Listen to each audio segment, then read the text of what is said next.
লোকসভা নিৰ্বাচনৰ এই ভৰপক সময়ত আমি ধুবুৰী জিলাৰ প্ৰসংগত আলোচনা কৰিব বিচাৰিছোঁ।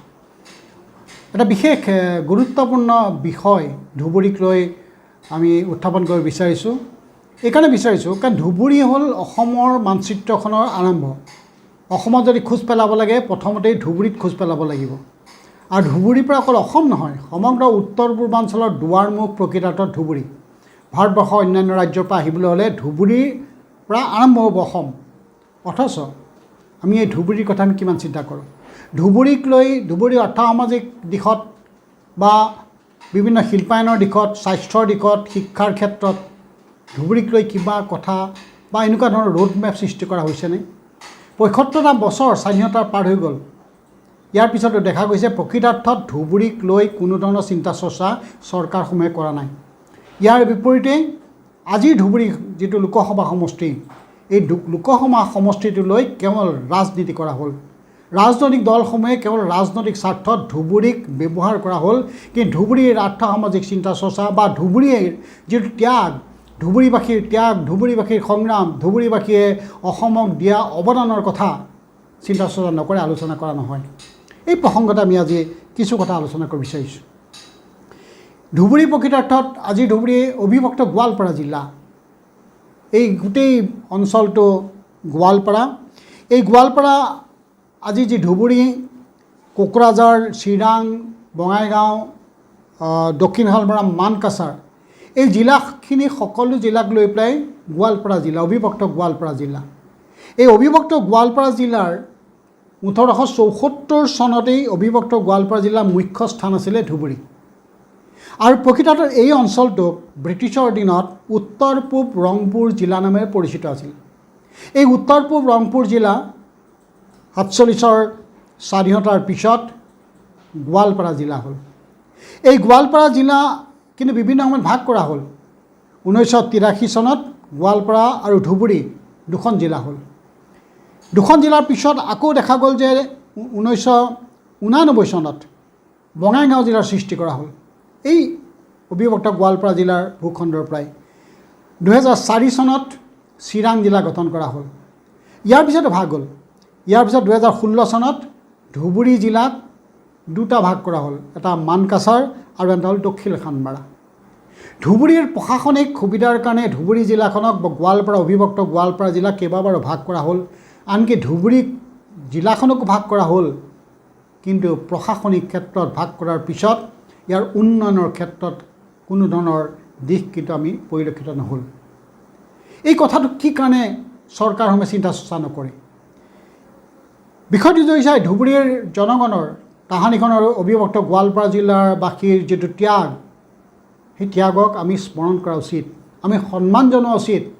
যে আজি গোৱালপাৰা অবিভক্ত গোৱালপাৰা বা ধুবুৰীবাসীৰ ৰাইজে যদি সেই সময়ত স্বাধীনতাৰ প্ৰাক মুহূৰ্তত বা স্বাধীনতাৰ সময়ত যদি শক্তিশালীভাৱে স্থিতি ল'লেহেঁতেন, তেতিয়া অসমৰ আজিৰ মানচিত্ৰখনে পৰিৱৰ্তন হ'লহেঁতেন।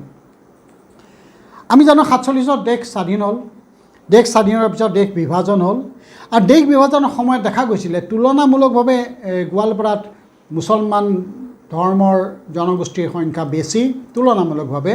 আৰু সেইকাৰণে সকলোৱে আশা কৰিছিল, সকলোৱে ভাবিছিল যে গোৱালপাৰা জিলাক সেই সময়ৰ পূব পাকিস্তানৰ লগত চামিল কৰা হ'ব।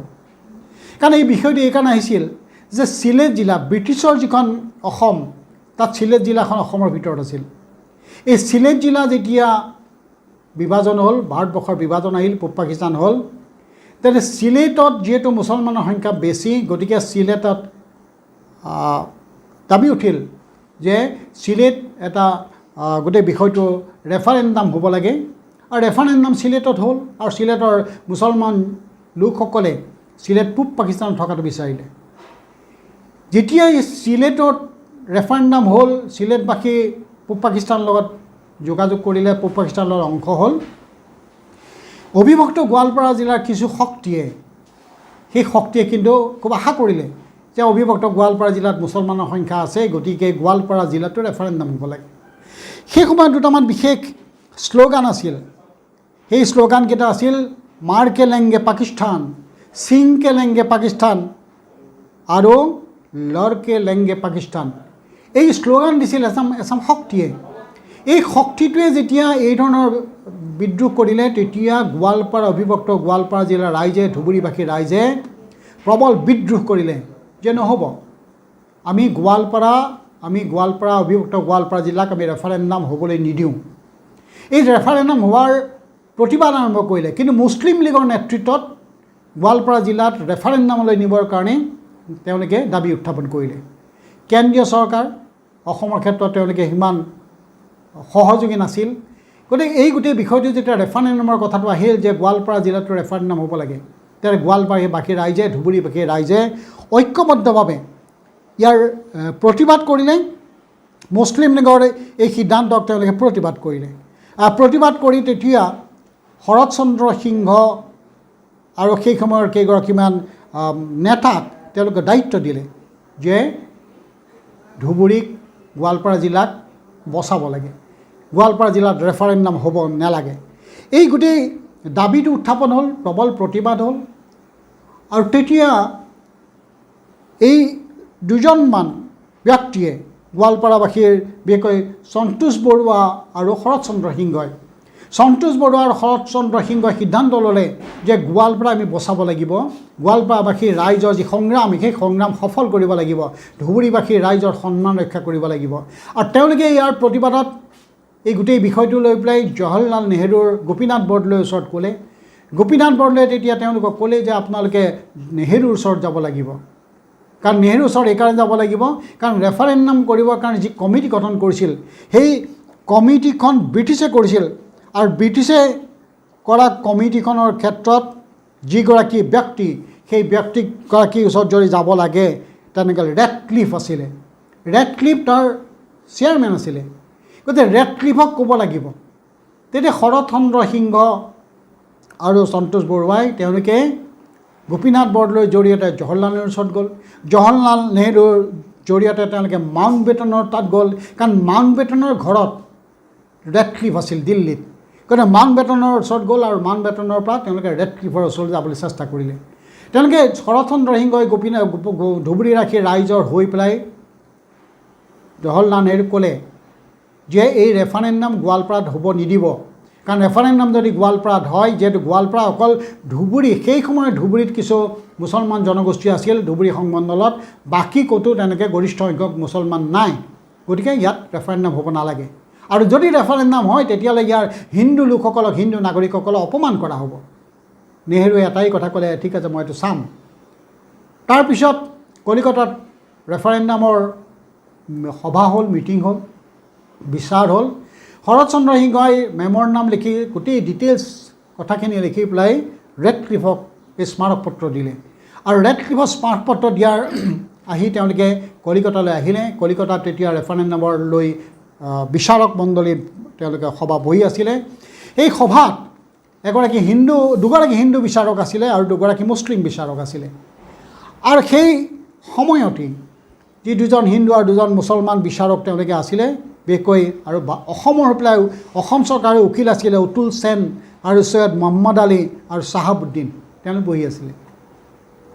ঠিক সেই সময়তে যি অসমতো গোৱালপাৰাতো ৰেফাৰেণ্ডাম হ'ব লাগে বুলি ঘোষণা কৰাৰ প্ৰাক মুহূৰ্তত এগৰাকী পিয়ন আহিলে। পিয়ন আহি পেলাই বিচাৰকক দিলে এখন টেলিগ্ৰাম। এই টেলিগ্ৰামখন দিয়াৰ পিছত বিচাৰকে ঘোষণা কৰিলে যে গোৱালপাৰাক ৰেফাৰেণ্ডামৰ ভিতৰত ধৰা হোৱা নাই আৰু গোৱালপাৰাত ৰেফাৰেণ্ডাম নহয়। গোৱালপাৰাবাসী বাচি গ'ল। আৰু এই যদি ৰেফাৰেণ্ডামত গোৱালপাৰা গ'লহেঁতেন তেতিয়াহ'লে সমগ্ৰ অসমক অপমান কৰা হ'লহেঁতেন, ধুবুৰীবাসীক অপমান কৰা হ'লহেঁতেন। আৰু গোৱালপাৰাবাসীৰ প্ৰবল প্ৰতিবাদ, ধুবুৰীবাসীৰ প্ৰবল প্ৰতিবাদৰ পিছত, বিদ্ৰোহৰ পিছত আজি আমাৰ যি অসমৰ মানচিত্ৰত গোৱালপাৰা থাকি গ'ল। আৰু সেই গোৱালপাৰাবাসী বা আজিৰ এই ধুবুৰীবাসী, এই গোৱালপাৰা বা ধুবুৰীবাসীক আজিও কিন্তু আমি সন্মান জনোৱা নাই। সীমান্তৰ প্ৰহৰী জিলা ধুবুৰী, সীমান্তৰ প্ৰহৰী জিলাৰ ধুবুৰীৰ ক্ষেত্ৰত ইফালে বাংলাদেশৰ বিস্তৃত অঞ্চল আৰু আনফালে প্ৰতিবেশী আমাৰ পশ্চিমবংগ। আৰু এই ক্ষেত্ৰত দেখা গ'ল যে এইখনে ধুবুৰী য'ত শংকৰদেৱৰ খোজ পৰিছিল, এইখনে ধুবুৰী য'ত গুৰু নানকৰ খোজ পৰিছিল, এইখনেই নৰনাৰায়ণৰ চিলাৰায়ৰ কোচৰাজৰ ৰাজ্যৰ বিশাল অঞ্চল। সেই ধুবুৰীৰ কোচ ৰাজবংশীৰ যে সংস্কৃতি আছে, চৰ চাপৰি সংস্কৃতি আছে, বিভিন্ন ধৰণৰ সংস্কৃতি আছে ধুবুৰী। অৰ্থাৎ এই দিশটোৰ ওপৰত কোনো ধৰণৰ আজিলৈকে গুৰুত্ব দিয়া নাই। ধুবুৰীক একমাত্ৰ ৰাজনৈতিক স্বাৰ্থতে ব্যৱহাৰ কৰা পৰিলক্ষিত হৈছে, আজি বুলি নহয়। এই গোটেই বিষয়টো আমি এইকাৰণে কথাটো পাতিব লাগিব যে ধুবুৰীক এটা সাম্প্ৰদায়িক দৃষ্টিভংগীৰে সদায় চাই থাকিব নেকি? আজিও চাই আছে। এই ধুবুৰীৰ যিটো থলুৱা লোকসকল বা পূব পাকিস্তানৰ পৰা যিসকল আহিছিল, যাক আমি প্ৰব্ৰজিত ভাটিয়া বুলি কোৱা হয়, ভাটিয়া মুছলমান বুলি কয়, য'ত তাহানিৰ পূব পাকিস্তানৰ পৰা আহিছিল, আৰু যিসকলে অসমৰ বিভিন্ন মানুহ, বিভিন্ন হিন্দু লোক, তেওঁলোকে ইছলাম ধৰ্ম গ্ৰহণ কৰিছিল বিভিন্ন সামাজিক কাৰণত, তেওঁলোকক দেশী বুলি কোৱা হয়। এই সকলৰ দেশীসকলৰ বা ভাটিয়াসকলৰ বা আমাৰ কোচ ৰাজবংশীসকলৰ এই বিশাল সংস্কৃতি হ'ল ধুবুৰী। কিন্তু দেখা গ'ল যে চৰকাৰ প্ৰশাসন আৰু এছাম ৰাজনৈতিক শক্তিয়ে ধুবুৰীৰ, বিশেষকৈ আজিৰ ধুবুৰী যিটো লোকসভা সমষ্টি, এই লোকসভা সমষ্টিক কেৱল ৰাজনৈতিক দৃষ্টিভংগীৰে চোৱা পৰিলক্ষিত হৈছে। এই ৰাজনৈতিক দৃষ্টিভংগীটো এনেকুৱা যে ধুবুৰী মানে সংখ্যালঘু, ধুবুৰী মানে সংখ্যালঘু মুছলমানৰ অঞ্চল, ইয়াত মুছলমানে আছে, বেলেগ কথা ইয়াত নাই, গতিকে মুছলমানক লৈ আমি ৰাজনীতি কৰিব লাগে। কাৰণ বহু ৰাজনৈতিক নেতাই এইটোও কয় যে আমি ধুবুৰীলৈ গ'লে কিবা বাংলাদেশ বা পাকিস্তানলৈ যোৱা যেন লাগে, এনেকুৱা বক্তব্য বহুত ৰাজনৈতিক নেতাই কয়। গতিকে এই ধুবুৰীৰ ইতিহাস যিসকলে নাজানে, ধুবুৰীৰ ত্যাগ, ধুবুৰীবাসীৰ ৰাইজৰ ত্যাগ যিসকলে নাজানে, তেওঁলোকে ধুবুৰীক কেৱল ইছলাম ধৰ্মী লোকৰ লৈ ৰাজনীতি কৰাটো পৰিলক্ষিত হয়। আমি ভাবোঁ যে 2024 নিৰ্বাচন এই কথাখিনি নতুনকৈ চিন্তা কৰাৰ প্ৰয়োজন আছে। কাৰণ আমি এটা দেখিছোঁ, হয়, আজি ৰাজ্যৰ অন্যান্য লোকসভা সমষ্টিত 20 লাখ ভোটাৰ, প্ৰায় 20 লাখ বা 21 লাখ ভোটাৰ, ধুবুৰীত 26 লাখ ভোটাৰ। কিয়? আৰু এইখন ধুবুৰীত বৰপেটাত থকা ইছলাম ধৰ্মী লোক গৰিষ্ঠ সংখ্যক, বিশেষকৈ মুছলমান ভোটাৰ থকা দুটা বৰপেটাৰ সমষ্টি ধুবুৰীলৈ লৈ যোৱা হ'ল। কিয়? কাৰণ ধুবুৰী অকল ধৰ্মীয় সংখ্যালঘু বা মুছলমানৰ জেগা নেকি, মুছলমানৰ সমষ্টি নেকি? এই কথাটোৱে সমগ্ৰ ধুবুৰীবাসীক কিন্তু অপমান কৰা হৈছে। আমি কথাখিনি এইকাৰণে ক'ব বিচাৰিছোঁ, সম্পূৰ্ণ ধৰ্ম নিৰপেক্ষ দৃষ্টিভংগীৰে যদি ধুবুৰীৰ কথাটো চিন্তা চৰ্চা নকৰে, তেনেহ'লে ধুবুৰীবাসীক কিন্তু অপমান কৰা হ'ব। এইটো কথা যদি চাই দেখিব যে 2009 চন, 2014 চন, 2019 লোকসভা নিৰ্বাচনত ধুবুৰীত UDFৰ দখলত, UDFৰ বিশেষকৈ নেতা বদৰুদ্দিন আজমল, মৌলানা বদৰুদ্দিন আজমল ধুবুৰী সমষ্টিৰ পৰা সাংসদ। 2024তো তেখেতে প্ৰাৰ্থীটো আগবঢ়াইছে, কংগ্ৰেছৰ পৰা দুজন আগবঢ়াইছে, কংগ্ৰেছৰ পৰা ৰকিবুল হুছেইন আৰু অসম গণ পৰিষদৰ পৰা জাভেদ ইছলাম প্ৰাৰ্থী। কথাটো হ'লে এনেকুৱা, দেশৰ ভিতৰে বাহিৰে বিশাল ব্যৱসায় আছে আজমল গ্ৰুপৰ, আৰু সকলোৱে খুব আশা কৰিছিল যে ধুবুৰী এখন অনগ্ৰসৰ অঞ্চল, ধুবুৰী এখন যথেষ্ট ধৰণৰ পিছপৰা অঞ্চল, ইয়াৰ দাৰিদ্ৰতাৰ যথেষ্ট বেছি। গতিকে আজমল ডাঙৰীয়া যিহেতু এখন বিশাল সম্পত্তিৰ গৰাকী, এটা ডাঙৰ তেওঁলোকৰ ব্যৱসায় আছে, গতিকে তেওঁৰ নেতৃত্বত ধুবুৰীৰ অৰ্থনৈতিক দিশটো টনকিয়াল হ'ব, দাৰিদ্ৰতা মোচন হ'ব, বহুত আশা কৰিছিল, কিন্তু দেখা নগ'ল। এই গোটেই পৰিৱেশটো দেখা নগ'ল। আৰু এইটো বহুতে আশা কৰিছিল যে আজমল ডাঙৰীয়াৰ নেতৃত্বত আজমল গ্ৰুপে 100খনতকৈ অধিক শিক্ষানুষ্ঠান কৰিছে। শিক্ষানুষ্ঠানৰ ক্ষেত্ৰত আজমল গ্ৰুপে, বদৰুদ্দিন আজমল ডাঙৰীয়া আজমল গ্ৰুপে বহুত কাম কৰিছে। সেইকাৰণে সকলোৱে আশা কৰিছিল অন্ততঃ ধুবুৰীত শৈক্ষিক ক্ষেত্ৰখনত যথেষ্ট আগবাঢ়িব। কিন্তু দেখা গ'ল যোৱা 15টা বছৰত কিন্তু সচেতন ৰাইজ কিন্তু হতাশ হ'ল। দাৰিদ্ৰতা দূৰীকৰণৰ ক্ষেত্ৰত, উন্নয়নৰ ক্ষেত্ৰত, শিল্পায়নৰ বিকাশৰ ক্ষেত্ৰততো হতাশ হ'লেই, আনকি দেখা গ'ল যে যি শিক্ষাৰ ক্ষেত্ৰত ইমান কাম কৰি থকা আজমল গ্ৰুপে, তাৰে অন্যতম সঞ্চালক বদৰুদ্দিন আজমল, এই বদৰুদ্দিন আজমল 15 বছৰকৈ সাংসদ থকাৰ পিছতো এইবাৰ চতুৰ্থবাৰৰ কাৰণে তেওঁ থিয় হ'বলৈ গৈছে। ধুবুৰীত স্বাক্ষৰৰ পৰিমাণ মাত্ৰ 58.34%। কিয়? মাত্ৰ 58.34% স্বাক্ষৰ ধুবুৰীত। আনকি ধুবুৰীৰ অতি গুৰুত্বপূৰ্ণ মানকাছাৰ, এই মানকাছাৰ ইতিমধ্যে জিলা হৈছে, মানকাছাৰত 47.77% স্বাক্ষৰ। আমি কেতিয়াবা আলোচনা কৰিছোঁনে কি কাৰণে মানকাছাৰত আজি মাত্ৰ 47.77% স্বাক্ষৰ, কি কাৰণে আজি ধুবুৰীত মাত্ৰ 58.34% স্বাক্ষৰ, কি কাৰণে অসমৰ অন্যান্য প্ৰান্ত আজি 70%, 80% স্বাক্ষৰ, সেই অঞ্চল কিয় পিছ পৰি আছে? সেইবিলাক আমাৰ প্ৰয়োজন নাই। প্ৰয়োজন এটাই যে ধুবুৰীত মুছলমান আছে, মুছলমানক লৈ আমি ৰাজনীতি কৰিব লাগে। এই ব্যৱস্থা 24ত পৰিৱৰ্তন কৰক। ধুবুৰীৰ 26 লাখ ভোটাৰ ভাৰতীয় নাগৰিক, 26 লাখ ভোটাৰ অসমীয়া, অসম সন্তান। এই ধুবুৰীৰ 26 লাখ ভোটাৰ হিন্দু মুছলমান সেই শব্দ নহয়। যিসকলে নিৰ্বাচনত জড়িত হৈছে, যিসকল ৰাজনৈতিক দল নিৰ্বাচনত প্ৰাৰ্থী অৱতীৰ্ণ কৰাইছে, তেওঁলোকে মুকলিভাৱে বুজা উচিত, উপলব্ধি কৰা উচিত, কোৱা উচিত এই 26 লাখ যি ভোটাৰ, এই 26 লাখ ভোটাৰ ভাৰতীয় নাগৰিক আৰু এইসকল অসমীয়া মানুহ। এওঁলোক হিন্দু বুলি ভাগ নকৰিব, মুছলমান বুলি ভাগ নকৰিব। এওঁলোক অসমীয়া হিচাপে তেওঁলোকে সন্মান পাব লাগিব, তেওঁলোক ভাৰতীয় নাগৰিক হিচাপে তেওঁলোকে সন্মান পাব লাগিব। তেওঁলোক মুছলমান বুলি তেওঁলোকক বেলেগ দৃষ্টিভংগীৰে চাব, তেওঁলোকক অন্য এটা দৃষ্টিভংগীৰে চাব, তেওঁলোক মৌলবাদী দৃষ্টিভংগীৰে তেওঁলোকে ভাগ ভাগ কৰিব। এই ধৰণৰ ব্যৱস্থা সম্পূৰ্ণ বন্ধ কৰক। ধুবুৰীৰ পৰা আহিছে ধুবুৰীৰ পৰা অসম আৰম্ভ হৈছে, আৰু ধুবুৰীতে যদি আমি এই ধৰণৰ চিন্তা চৰ্চা কৰোঁ, ধৰ্মক লৈ পেলাই চিন্তা কৰোঁ, হিন্দু মুছলমানক ভাগ ভাগ কৰোঁ, এই গোটেই বিষবাষ্প কিন্তু সমগ্ৰ অসম বিয়পি পৰিব। গতিকে আমি এইকাৰণে আহ্বান জনাইছোঁ যে ধুবুৰীত সম্প্ৰীতিৰ কাৰণে কাম কৰক, সমন্বয়ৰ কাৰণে কাম কৰক, ধৰ্মৰ বিভাজনৰ কাৰণে কাম নকৰিব। ধুবুৰীত ইছলাম বুলি, মুছলিম বুলি শব্দ নানিব। প্ৰতিজন ভোটাৰ অসমীয়া ভোটাৰ, এই অসমীয়া ভোটাৰসকলে 26 লাখ অসমীয়া ভোটাৰে ধুবুৰীৰ উন্নয়নৰ কাৰণে কাম কৰিব, ধুবুৰীৰ কাৰণে চিন্তা কৰিব, ধুবুৰীৰ প্ৰাপ্য অধিকাৰৰ কাৰণে কাম কৰিব, আৰু ধুবুৰীৰ জৰিয়তে সমগ্ৰ অসমৰ কাৰণে কাম কৰিব, ভাৰতৰ কাৰণে কাম কৰিব। গতিকে এই দৃষ্টিভংগীৰে মই ভাবোঁ যে 3গৰাকী বিশেষ প্ৰাৰ্থী বদৰণীয়া ৰাজমাল UDFৰ পৰা উঠিছে। তেখেতে 15 বছৰ ৰাইজে তেখেতক লক্ষ্য কৰিছে। আমিও আশা কৰিছিলোঁ যে বদৰণীয়া ৰাজমল ডাঙৰীয়ে কিবা এটা কৰিব, কিন্তু দেখা গ'ল ইছলামৰ নামত মুছলমান বুলি কৈ এই ধৰণৰ ভূত বিচৰাৰ বাহিৰে তেওঁলোকে কিন্তু কোনো ধৰণৰ উন্নয়নৰ কাম কৰা পৰিলক্ষিত কিন্তু নহ'ল। কোনটো শিল্পায়ন কৰিলে? তাত জুই চলা ফেক্টৰী আছিলে, বন্ধ হৈ গ'ল। কোনটো ইণ্ডাষ্ট্ৰী আছে? মৰাপাটৰ খেতি সম্পূৰ্ণ বন্ধ। তাত ধৰণৰ বিভিন্ন ধৰণৰ যে কৃষি উপযোগী বিভিন্ন ধৰণৰ মাটি আছিল, সেইবিলাক ক্ষেত্ৰত খহনীয়া হ'ল। খহনীয়া ৰোধ কৰিবৰ কাৰণে কি ব্যৱস্থা কৰা হ'ল? গতিকে এই কথাবিলাক নতুনকৈ চিন্তা কৰাৰ প্ৰয়োজন আছে। ধুবুৰী এটা আন্তৰ্জাতিক বৰ্ডাৰ, সীমান্ত বাংলাদেশৰ। তাত আমি বৰ্ডাৰ ট্ৰেড কৰিব পাৰোঁ। এই বৰ্ডাৰ ট্ৰেড কৰিবৰ কাৰণে আমি কি ব্যৱস্থা কৰিছোঁ? কেতিয়াবা সাংসদগৰাকীয়ে এই ধৰণৰ চিন্তা চৰ্চা কৰিছিল। অকল আজমল বুলি নহয়, বহু সাংসদ হৈছে। ইয়াত কংগ্ৰেছৰ যথেষ্ট সাংসদ আছে। আনকি প্ৰথম প্ৰজা ছ'চিয়েলিষ্ট পাৰ্টিৰ সাংসদ 3জনকৈ সাংসদ এই ধুবুৰীৰ পৰা আছিলে। তাৰপিছত প্ৰায় 9জনমান সাংসদ কংগ্ৰেছৰ পৰা আছিল, আৰু তিনিটা কাৰ্যকালটো UDFে আছে।